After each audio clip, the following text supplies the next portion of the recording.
moving from a culture of deep attention to one of hyper attention.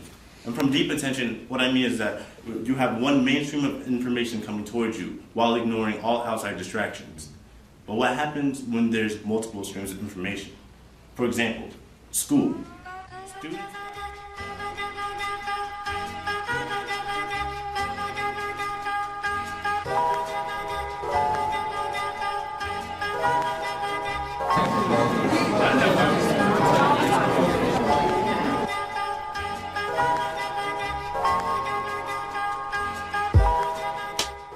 So instead of purchasing a new bar, you just add these to the bar. Got it.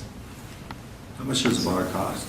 $125 off Amazon. We're talking like a straight Straight bench bar. yeah. That's cool. Yeah. Okay. So we're at Novus Club Pitch Day 2019. We're down at 1871 at the Merchandise Mart.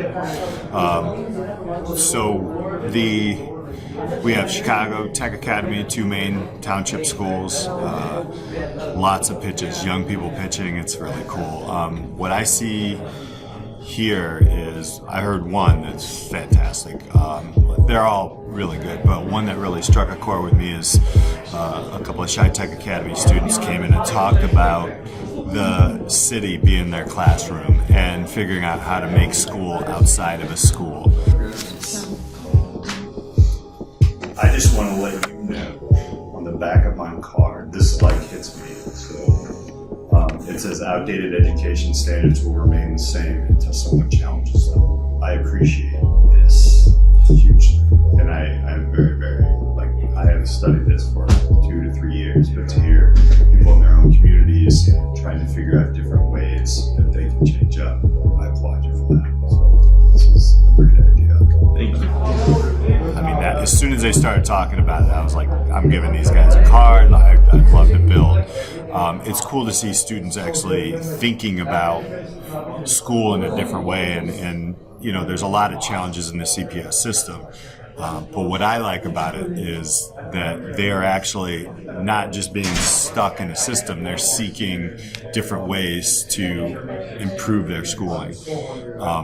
To me, I think they need to put that on a value-based portfolio. So value-based portfolio is where you're actually proving out what you have done. Right now, we're kind of in the idea stage for a lot of these students here. But in general, if you're a student and you can figure out how to actually legitimately show what you're working with. So, for example, if you create a video and you show on a video how you actually created it or what tools you're using, and you're actually doing it, that portfolio is something that is going to blow away a resume. Your value-based portfolio, and just throw out a LinkedIn or something like that. So prove out what you know, and we teach people how to put those archetypes together. We're working on this, and then the second part is actually going in, and so before you go into any industry, you should probably take a look at it. We have a lot of kids who want to be nurse, and they're just like, we have nothing that you like to stand on your feet for 18 years and just deal with all kinds of stuff. You know, and I don't think they understand. They've been told, hey, there's a need here, but you know, we want to give people over that. And so part of that is then working with mentors, job shadowing, or something programs to do that too. So that's awesome.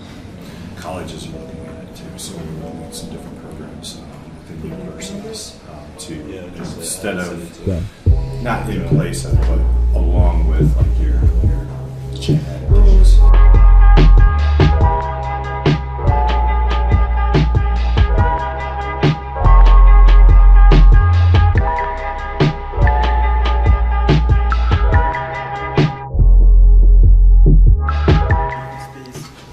Hopefully, if you got to meet him today, you learned a lot. But this is Peter. Thank you. I'm going to leave my note sheet there. Let's give yourself a round. You're not in school today. I know that's always the weird thing, but be honest about it. Like, this is way better than sitting in a classroom, so even though he put us back in lines and such. So I'm going to start off with a quick story about myself that I usually tell students, and they gasp at me when I tell this story. It was my senior year, and it was the end of of the year, and they have all the award ceremonies and those types of things going on, right? I had missed one day of school in those 4 years. I know that's where everybody's like, what? How did you do that? I was thinking, okay, you know what? It's almost perfect attendance. What happened was on my final exams, on my senior year final exams, the day of my December final exams, the second day of exams, I literally got out of bed and I had 103 temperature.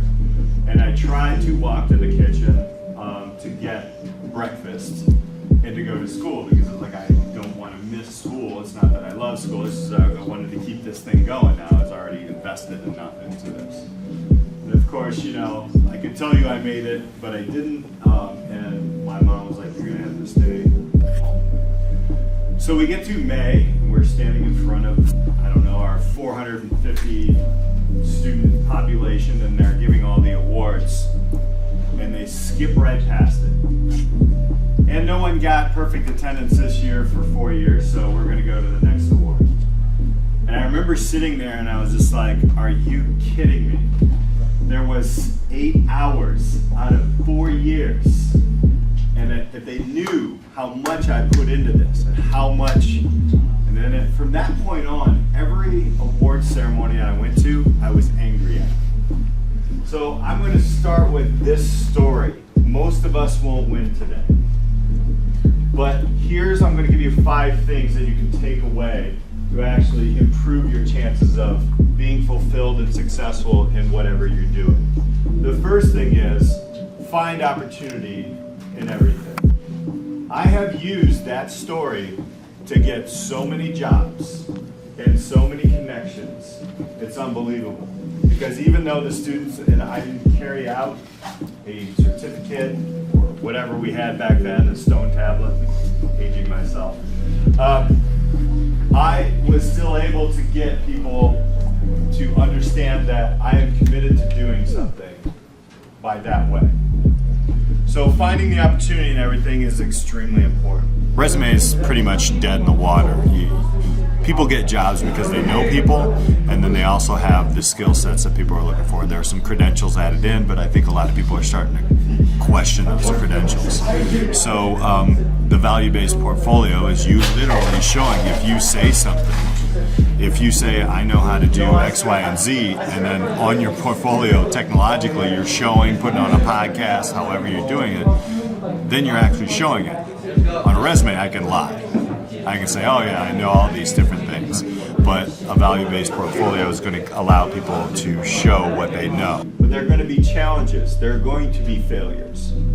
If you don't hit a wall, you're not doing something right. If somebody doesn't point at you and say, oh, you're a nerd, you're going after that, or that dream is stupid, you're not doing something right. I always say if you're not failing, you're really not moving much. So I know it's a little bit different than in a classroom, but don't fear that failure. Because once you fail and you can take a shot and then you can go again, now you're becoming a real entrepreneur.